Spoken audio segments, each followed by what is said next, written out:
Vamos, ao longo dos próximos minutos, olhar para os temas que marcaram a semana com Tomás Vieira Mário. Tomás, muito boa noite e bem-vindo a este espaço de análise.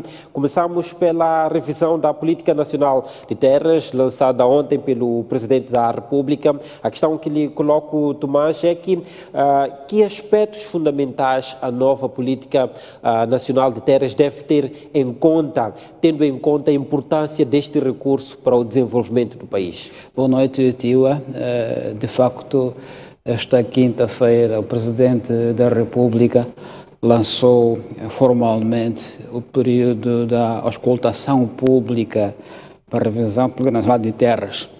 É uma atividade esperada em alguns setores com alguma ansiedade, até havia alguns receios, alguns medos sobre quais seriam os fundamentos, as motivações desta revisão. Como sabe, a Lei de Terras de Moçambique, que é de 1997, tem sido alvo de debates por todo o lado, com alguns lobbies defendendo a sua revisão num sentido ou no outro, mas creio que o Presidente da República, na sua comunicação, foi muito claro ao colocar as balizas da revisão, nomeadamente os limites principais. O primeiro limite é que a terra continua a propriedade do Estado. Isto é um ponto importante, constitucionalmente consagrado, que o Presidente mencionou como sendo o ponto que não vai ser tocado. Segundo, que deve ser acessível a todos os cidadãos, sem exceção.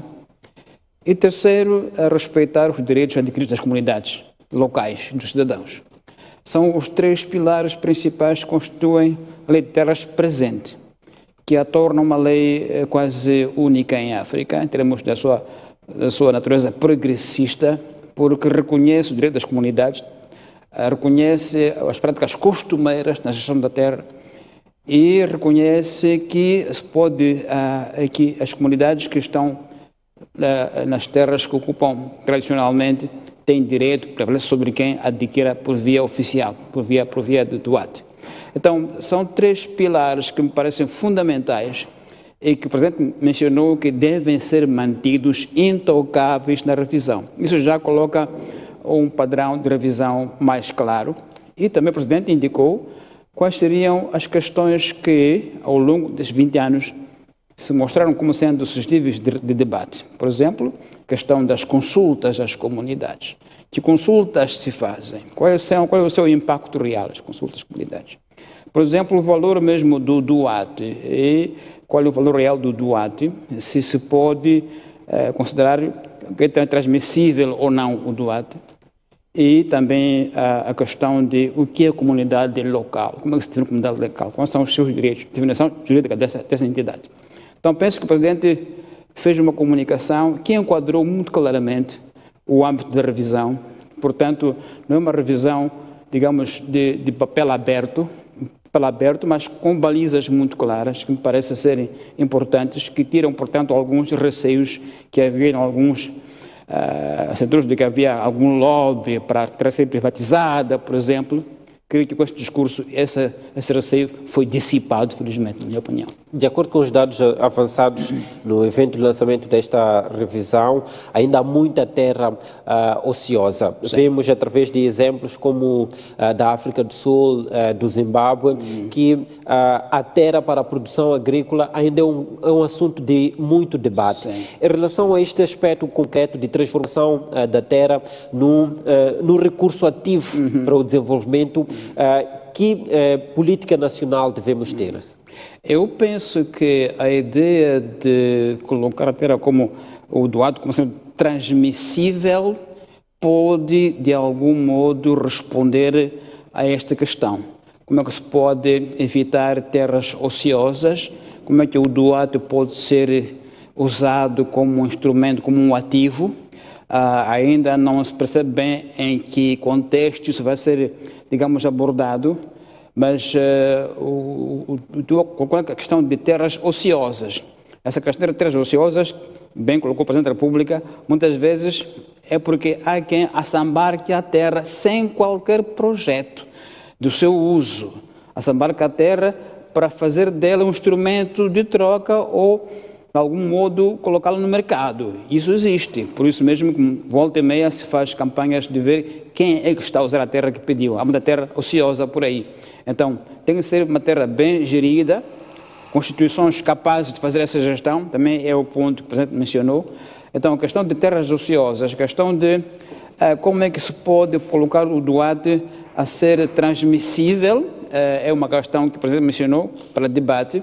Penso que isso vai nos levar, provavelmente, a um quadro de gestão da terra que seja, ao mesmo tempo, flexível, mas protetor das comunidades locais e protetor do bem público que é a terra. Isto é, o ponto que eu queria destacar aqui, que me parece importante, é, de facto, vedação à ideia de terra como bem privado. Exato.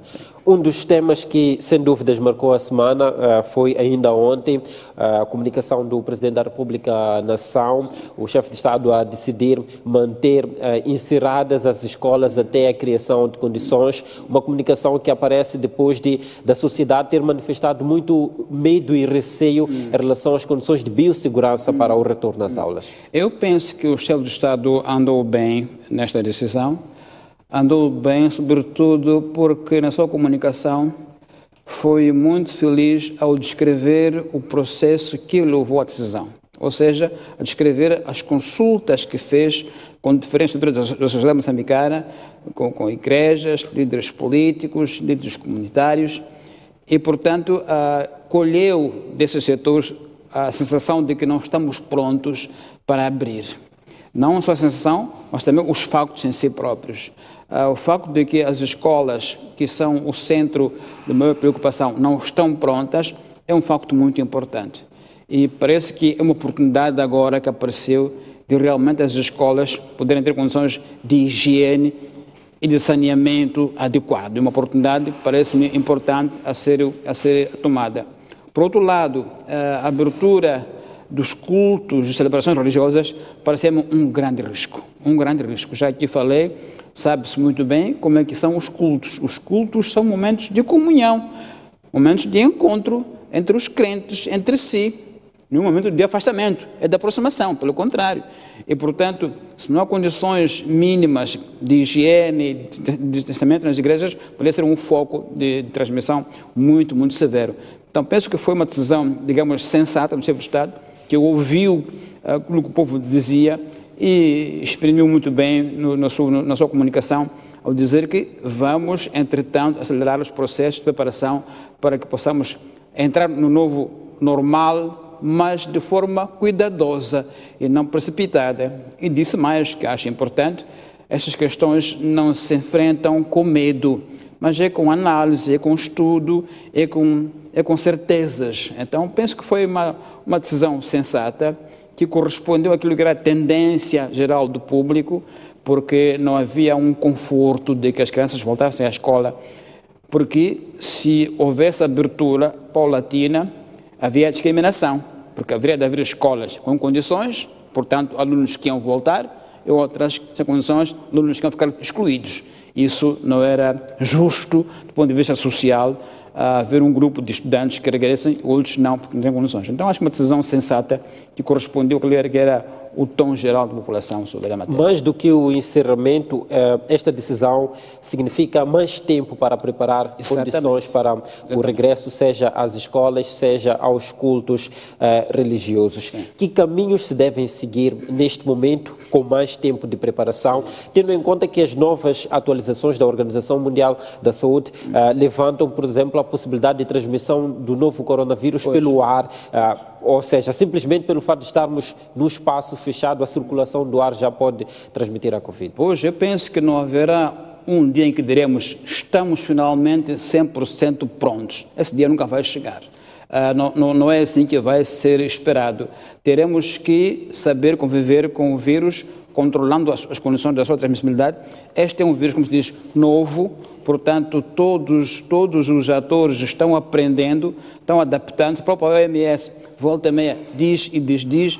Então, não creio que haverá um dia em que diremos estamos prontos 100%. Haverá condições que nos darão menos menos receio do que temos agora. Apenas aí podemos dizer assim, podemos agora com menos receio abrir. Não haverá um dia em que teremos 100% prontos para abrir. Penso que isso não haverá acontecer, não podemos esperar esse tipo de situações. Exatamente. A terminar, Tomás, esta semana aconteceu a segunda edição das reflexões sobre os 45 anos da Constituição da República de Moçambique. Este tipo de reflexões, que lições traz para a consolidação do Estado de Direito Democrático? Penso que é uma iniciativa feliz do Conselho Constitucional. Promover este tipo de reflexões é um pouco rever a nossa história, a nossa origem como nação, como Estado, como é que nascemos, qual é o percurso que estamos a seguir e o que é que se pode tirar de lições desse percurso. Então, foi muito positivo nesse sentido. Ainda, por outro lado, nesta última sessão em particular, houve uma intervenção muito incisiva do Dr. Rui Baltazar, que nos deu um pouco o contexto do processo das mudanças constitucionais desde 1965 até hoje, mas foi importante e interessante ouvir o presidente Chissano a descrever o momento do nascimento da nossa Constituição de 1975, a dizer que foi um documento feito por moçambicanos no contexto da sua experiência internacional nacional. Não foi um documento que foi inspirado da ex-metrópole, como aconteceu com outros países africanos. Foi um documento de moçambicanos e, portanto, se celebrar o Dia da Consciência de Moçambique tem que ser 35 e não outro ano qualquer. Então foi importante em termos de momento em que ouvimos nossa história revisitada por quem a viveu de forma concreta. Então, dá de parabéns ao Conselho Constitucional com essa iniciativa. Muito obrigado, Tomás Ferreira Mário. Um bom fim de semana e até a próxima. Obrigado. Para trás do espaço de comentários com Tomás.